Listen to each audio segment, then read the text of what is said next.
Chapitre 7. Pour tous, soldats noirs et blancs, je suis devenu la mort. Je le sais, je l'ai compris.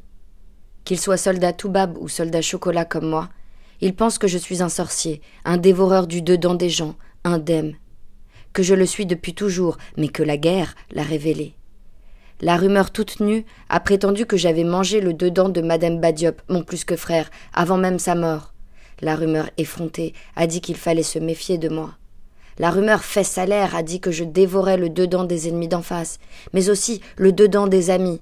La rumeur impudique a dit « Attention, prudence, que fait-il des mains coupées? Il nous les montre et ensuite elles disparaissent. Attention, prudence !»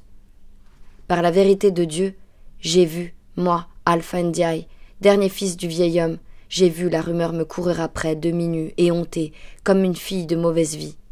Pourtant, les toubabs et les chocolats qui voyaient la rumeur courir après moi, qui lui enlevaient son pagne au passage, qui lui pinçaient les fesses en ricanant, ont continué à me sourire, à me parler comme si de rien n'était, aimables à l'extérieur, mais terrorisés à l'intérieur, même les plus rudes, même les plus durs, même les plus courageux.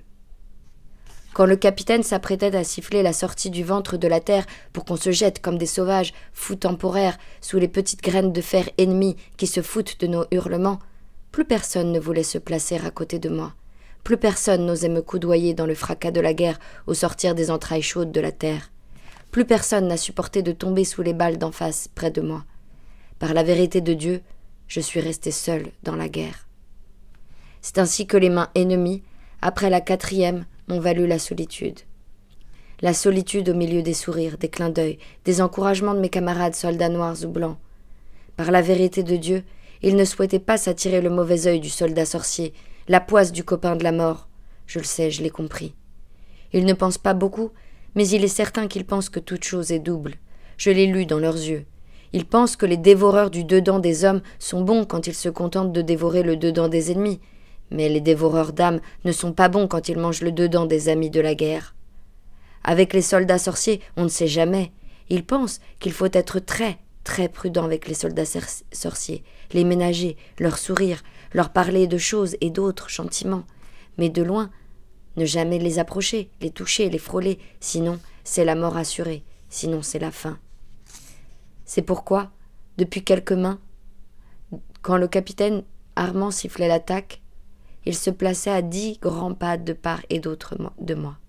Certains, juste avant de sortir en hurlant des entrailles chaudes de la terre, évitaient même de me voir, de poser leurs yeux sur moi, de m'effleurer du regard, comme si me regarder, c'était toucher avec les yeux le visage, les bras, les mains, le dos, les oreilles, les jambes de la mort. Comme si me regarder, c'était déjà mourir. L'être humain cherche toujours des responsabilités absurdes au fait. C'est comme ça. C'est plus simple. Je le sais, je l'ai compris, à présent que je peux penser ce que je veux. Mes camarades de combat, blancs et noirs, ont besoin de croire que ce n'est pas la guerre qui risque de les tuer, mais le mauvais œil. Ils ont besoin de croire que ce n'est pas une des milliers de balles tirées par les ennemis d'en face qui les tuera par hasard. Ils n'aiment pas le hasard. Le hasard est trop absurde. Ils veulent un responsable. Ils préfèrent penser que la balle ennemie qui les atteindra est dirigée, guidée par quelqu'un de méchant, de mauvais, de mal intentionné. Ils croient que ce méchant, ce mauvais, ce mal intentionné, c'est moi. Par la vérité de Dieu, ils pensent mal, et très peu. Ils pensent que si je suis vivant après toutes ces attaques, si aucune balle ne m'a touché, c'est parce que je suis un soldat sorcier. Ils pensent à mal aussi. Ils disent que beaucoup de copains de guerre sont morts à cause de moi, pour avoir reçu des balles qui m'étaient destinées. C'est pour ça que certains me souriaient hypocritement. C'est pour ça que d'autres détournaient le regard dès que j'apparaissais, que d'autres encore fermaient les yeux pour que leur regard ne me touche pas, ne m'effleure pas. Je suis devenu tabou, comme un totem. Le totem des Diop, de Madame Badiop, ce fanfaron, c'était le pan. Lui me disait le pan, et moi je lui répondais la grue couronnée. Je lui disais « Ton totem est un volatile, tandis que le mien est un fauve. Le totem des Ndiaye est le lion, c'est plus noble que le totem des Diop. » Je pouvais me permettre de répéter à mon plus que frère Madame Badiop que son totem était un totem pour rire. La parenté à plaisanterie a remplacé la guerre, la vengeance entre nos deux familles, entre nos deux noms de famille. La parenté à plaisanterie sert à laver d'anciens affronts dans le rire, dans la moquerie. Mais un totem, c'est plus sérieux. Un totem, c'est tabou. On ne doit pas en manger, on doit le protéger. Les Diop pourraient protéger d'un danger un paon ou une grue couronnée, au péril de leur vie, parce que c'est leur totem. Les Ndiaye n'ont pas besoin de protéger les lions du danger. Un lion n'est jamais en danger, mais on raconte que les lions ne mangent jamais de Ndiaye. La protection vaut dans les deux sens. Je ne peux pas m'empêcher de sourire en pensant que les Diop ne risquent pas de se faire manger par un paon ou une grue couronnée. Je ne peux pas m'empêcher de sourire en repensant à Madame Badiop qui riait quand je lui disais que les Diop n'étaient pas très malins d'avoir choisi le paon ou la grue couronnée comme totem. Les Diop sont des fanfarons imprévoyants comme les pans. Ils sont fiers, mais leur totem n'est qu'un volatile orgueilleux. Voilà ce qui faisait rire Mademba quand je voulais me moquer de lui. Mademba se contentait de me répondre qu'on ne choisit pas son totem. C'est le totem qui vous choisit. Malheureusement, je lui ai reparlé de son totem orgueilleux volatile le matin de sa mort, peu avant que le capitaine Armand siffle l'attaque. Et c'est pour ça qu'il est parti le premier de tous, qu'il a jailli de la terre en hurlant vers l'ennemi d'en face, pour nous montrer, à la tranchée et à moi, qu'il n'était pas un fanfaron, qu'il était courageux. C'est à cause de moi qu'il est parti devant. C'est à cause des totems, de la parenté à plaisanterie, et de moi que Madame Badiop s'est fait éventrer par un ennemi demi-mort, aux yeux bleus, ce jour-là. Chapitre 8. Ce jour-là, Madame Badiop n'a pas réfléchi malgré tout son savoir, toute sa science. Je sais, j'ai compris, je n'aurais pas dû me moquer de son totem. Jusqu'à ce jour, je ne pensais pas assez, je ne réfléchissais pas à la moitié de ce que je disais. On ne pousse pas son ami, son plus que frère, à sortir du ventre de la terre en hurlant plus fort que les autres.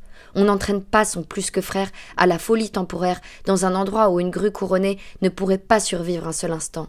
Un champ de guerre où ne pousse plus la moindre petite plante, plus le moindre arbrisseau, comme si des milliers de criquets de fer s'y étaient rassasiés sans arrêt pendant des lunes et des lunes.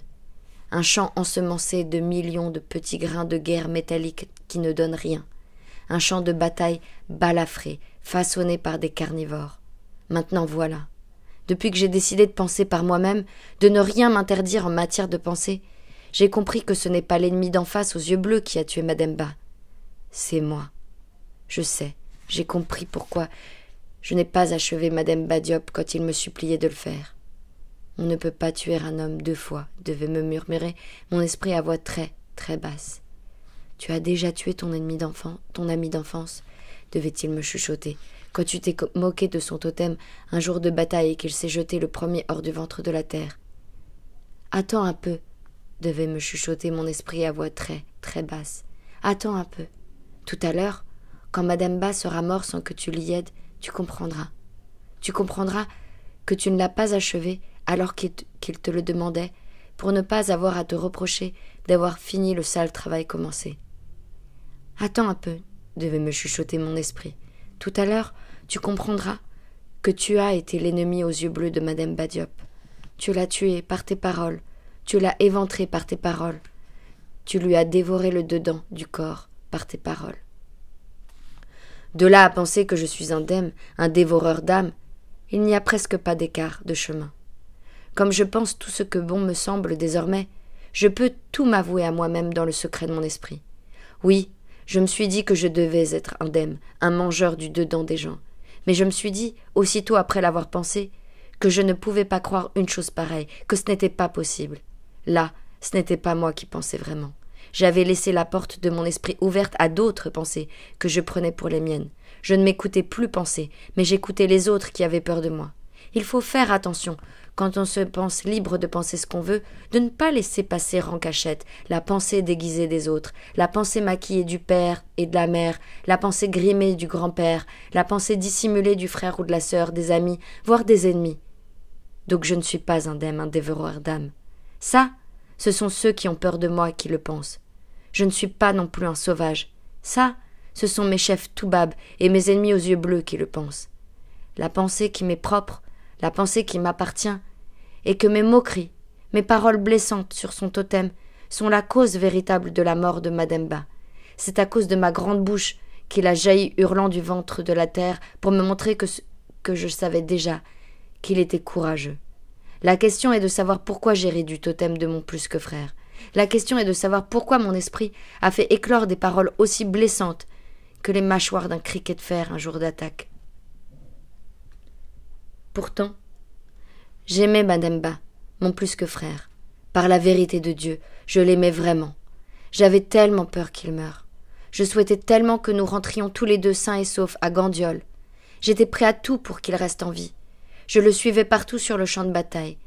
Dès que le capitaine Armand sifflait l'attaque pour bien avertir l'ennemi d'en face que nous allions sortir en hurlant du ventre de la terre pour avertir l'ennemi de bien se préparer à nous mitrailler, je me collais à Mademba pour que la balle qui le blesse me blesse, ou que la balle qui le tue me tue, ou que la balle qui le rate me rate. Par la vérité de Dieu, les jours d'attaque sur le champ de bataille, nous étions coude à coude, épaule contre épaule. Nous courions en hurlant vers les ennemis d'en face au même rythme. Nous tirions nos coups de fusil en même temps. Nous étions comme deux frères jumeaux sortis le même jour ou la même nuit du ventre de leur mère. Alors, par la vérité de Dieu, je ne comprends pas. Non, je ne comprends pas pourquoi j'ai un beau jour insinué à Mademba Diop qu'il n'était pas courageux, que ce n'était pas un vrai guerrier. Penser par soi-même ne veut pas dire forcément tout comprendre. Par la vérité de Dieu, je ne comprends pas pourquoi un beau jour de bataille sanglante, sans rime ni raison, alors que je ne voulais pas qu'il meure, alors que j'espérais qu'on rentre sain et sauf, lui et moi, à Gandiol après la guerre, j'ai tué Mademba Diop par mes paroles. Je ne comprends pas tout. Chapitre 9. À la 7e main coupée, ils en ont eu assez. Ils en ont tous eu assez, les soldats Toubab comme les soldats Chocolat. Les chefs comme les pas chefs. Le capitaine Armand a dit que je devais être fatigué, qu'il fallait coûte que je me repose. Pour me l'annoncer, il m'a convoqué dans sa caïna. C'était en présence d'un Chocolat, beaucoup plus âgé que moi, plus gradé que moi. Un Chocolat croix de guerre, qui n'emmenait pas large. Un Chocolat croix de guerre qui m'avait traduit en wolof ce que le capitaine voulait. Pauvre vieux croix de guerre Chocolat, qui pensait comme les autres que j'étais indemne, un dévoreur d'âmes, et qui tremblait comme une petite feuille au vent sans oser me regarder, la main gauche crispée sur un gris-gris caché dans sa poche. Comme les autres, il avait peur que je lui dévore le dedans du corps, que je le précipite à la mort. Comme les autres, blanc ou noir, le tirailleur Ibrahima Sek tremblait de croiser mon regard. Le soir venu, en silence, il prierait longtemps. Le soir venu, il égrainerait longtemps son chapelet pour se garder de moi et de ma souillure. Le soir venu, il se purifierait. En attendant, l'aîné Ibrahima Sek était terrorisé d'avoir à me traduire les paroles du capitaine. Par la vérité de Dieu, il était terrorisé de m'apprendre que j'avais une permission exceptionnelle d'un mois entier à l'arrière, parce que pour Ibrahima Sek, ce que commandait le capitaine ne devait pas être une bonne nouvelle pour moi. Pour mon aîné, le croix de guerre Chocolat, je ne devais pas être content d'apprendre qu'on m'éloignait de mon garde-manger et de mes proies, de mon terrain de chasse. Pour Ibrahima Sek, un sorcier comme moi ne manquerait pas d'être très très en colère contre le porteur de la mauvaise nouvelle. Par la vérité de Dieu, on ne réchappait que rarement d'un soldat sorcier qu'on privait d'un mois entier de pâture, qu'on privait de toutes ses âmes, ennemies ou amies, à dévorer sur le champ de bataille. Pour Ibrahima Sek, je ne pouvais que le rendre responsable de la perte de tous ces deux dents de soldats amis ou ennemis à manger. Alors, pour éloigner le mauvais œil, pour ne pas subir les méfaits de ma colère, pour pouvoir montrer un jour sa croix de guerre à ses petits-enfants, l'aîné Ibrahima Sek a commencé chacune de ses phrases de traduction toujours par ces mêmes mots. Le capitaine Armand a dit que tu devais te reposer. Le capitaine a dit que tu étais vraiment très très brave, mais très très fatigué aussi. Le capitaine a dit qu'il salue ton courage, ton très très grand courage. Le capitaine a dit que tu allais avoir la croix de guerre, comme moi. Ah, tu l'as déjà. Le capitaine a dit que tu allais en avoir peut-être une autre. Alors oui, je sais, j'ai compris que le capitaine Armand ne voulait plus de moi sur le champ de bataille. Derrière les mots rapportés par l'aîné croix de guerre Chocolat Ibrahima Sek, j'ai compris qu'on en avait assez de mes 7 mains tranchées rapportées chez nous. Oui, j'ai compris, par la vérité de Dieu, que sur le champ de bataille, on ne veut que de la folie passagère. Des fous de rage, des fous de douleur, des fous furieux, mais temporaires. Pas de fous en continu. Dès que l'attaque est finie, on doit ranger sa rage, sa douleur et sa furie. La douleur, c'est toléré. On peut la rapporter à condition de la garder pour soi. Mais la rage et la furie, on ne doit pas les rapporter dans la tranchée. Avant d'y revenir, on doit se déshabiller de sa rage et de sa furie. On doit s'en dépouiller, sinon on ne joue plus le jeu de la guerre. La folie, après le coup de sifflet du capitaine signalant la retraite, c'est tabou. J'ai compris que le capitaine et Ibrahima Sek, le tirailleur Chocolat croix de guerre, ne voulaient plus de la rage guerrière chez nous. Par la vérité de Dieu, j'ai compris que pour eux, mes 7 mains coupées, c'était comme si je rapportais des cris et des hurlements dans un endroit calme. On ne peut pas s'empêcher en voyant la main coupée de l'ennemi d'en face de se dire « Et si c'était moi ?» On ne peut pas s'empêcher de se dire « J'en ai assez de cette guerre !» Par la vérité de Dieu, après la bataille, on redevient humain pour l'ennemi. On ne peut pas se réjouir longtemps de la peur de l'ennemi d'en face, parce qu'on a peur soi-même. Les mains coupées, c'est la peur qui passe du dehors au dedans de la tranchée. Le capitaine Armand a dit qu'il te remercie encore pour ta bravoure. Le capitaine a dit que tu avais 1 mois de permission. Le capitaine a dit qu'il voudrait savoir où tu as rangé les mains coupées. Alors, sans hésiter, je me suis entendu répondre « Je n'ai plus les mains ». Chapitre 10. Par la vérité de Dieu, le capitaine et mon aîné Ibrahima Seck me prennent pour un idiot. Je suis peut-être un peu bizarre, mais pas idiot. Je ne donnerai jamais la cachette des mains coupées. Ce sont mes mains. Je sais à quels yeux bleus elles ont appartenu. Je connais chacune de leur provenance. Elles ont eu sur le dessus des poils blonds ou roux, rarement noirs. Certaines étaient charnues, d'autres sèches. Leurs ongles ont été noirs une fois que je les ai eus séparés de leurs bras. L'une d'entre elles est plus petite que les autres, comme celle d'une femme ou d'un grand enfant. Petit à petit, elles deviennent dures avant de pourrir. Alors, pour les garder, après la deuxième, je me suis glissée dans la cuisine de la tranchée de chez nous. Je les ai très bien saupoudrées de gros sel, et je les ai mises dans le four éteint sous la cendre chaude. Je les y ai laissées une nuit entière. Le matin, très très tôt, je suis allée les reprendre.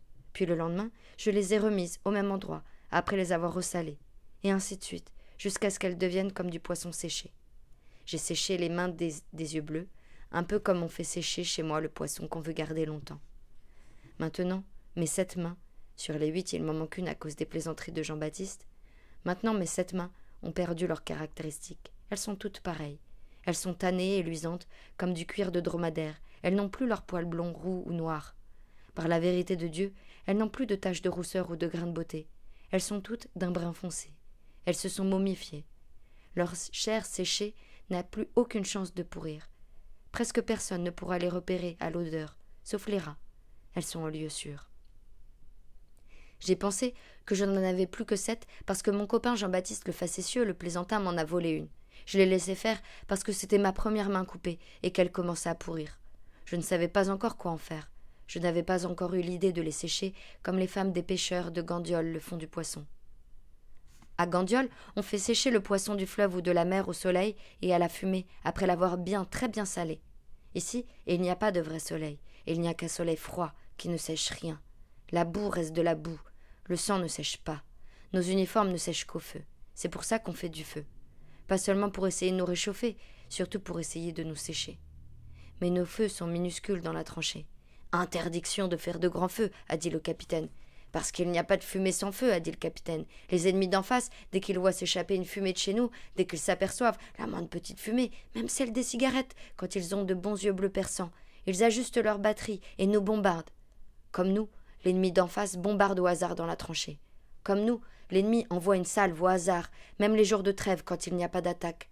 Alors, autant de ne pas donner de point de repère aux artilleurs ennemis. Autant, par la vérité de Dieu, éviter de leur montrer nos positions par la fumée bleue d'un feu. Du coup, nos uniformes ne sont jamais secs. Du coup, notre linge de corps, tous nos habits sont toujours humides.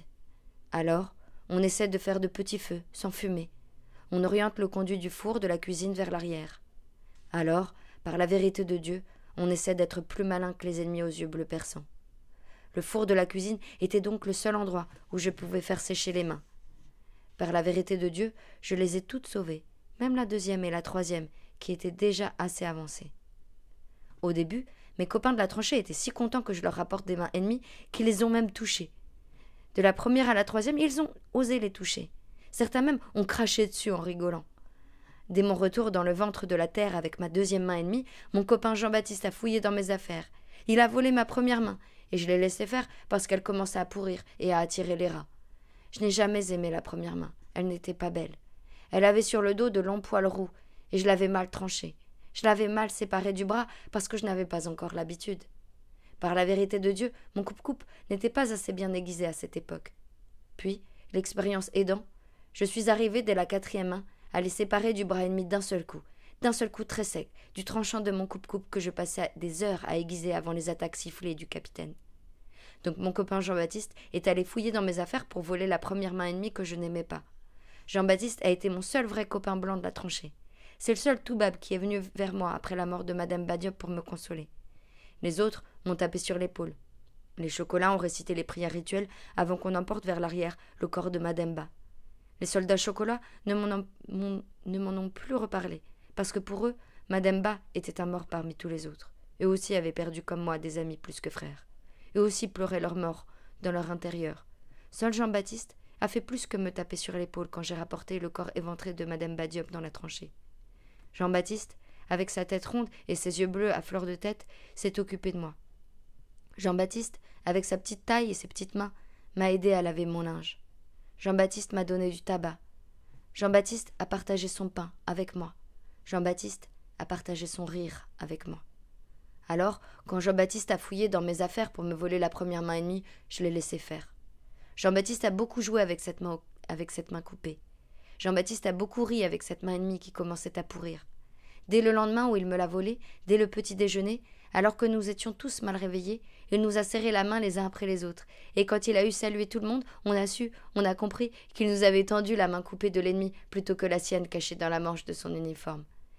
C'est Albert qui avait hérité de la main ennemie. Albert a hurlé quand il s'est rendu compte que Jean-Baptiste lui avait laissé dans la main ennemie. Albert a hurlé tout en jetant la main ennemie par terre, et tout le monde a ri, et tout le monde s'est moqué de lui, même les sous-officiers, et même le capitaine, par la vérité de Dieu. Alors Jean-Baptiste nous a crié « Bande de cons, vous avez tous serré la main d'un ennemi, vous devez tous passer en cour martiale !» Alors tout le monde a ri à nouveau, même les nécrois de guerre Chocolat, Ibrahim Asek, qui nous traduisaient ce qu'avait crié Jean-Baptiste.